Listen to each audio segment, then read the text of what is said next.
غزوہ اور سریہ کے متعلق ارباب سیر کی اصطلاح یہ ہے کہ ہر وہ لشکر کہ جس میں حضور اقدس صلی اللہ علیہ وآلہ وسلم بنفس نفیس خود تشریف فرما ہوں اسے غزوہ یا غزوات کہتے ہیں، اور جس لشکر میں حضور اقدس صلی اللہ علیہ وآلہ وسلم خود موجود نہ ہوں بلکہ کوئی لشکر روانہ فرمایا ہو اسے بعث یا سریہ کہتے ہیں۔ صحابہ کرام کی مقدس جماعت نے اپنے آقا و مولا صلی اللہ علیہ وآلہ وسلم کے عشق میں سرشار ہو کر ایسی شجاعت و جانثاری کا مظاہرہ کیا کہ کفر و شرک کے ایوان منہدم ہو گئے اور اسلام کی جڑیں اور بنیادیں ایسی مستحکم ہوئی کہ قلیل عرصے میں اسلام کا پیغام حق کے ملک عرب کی سرحدیں عبور کر کے دنیا کے گوشے گوشے تک پہنچ گیا۔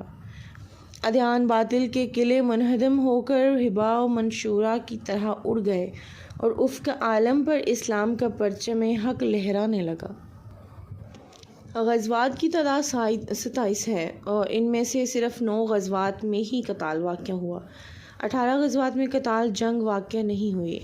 جن 9 غزوات میں قتال وقوع میں آیا وہ ہے جنگ بدر، جنگ احد، جنگ مریسی، جنگ احزاب، جنگ بنو قریظہ، جنگ خیبر، جنگ فتح مکہ، جنگ حنین،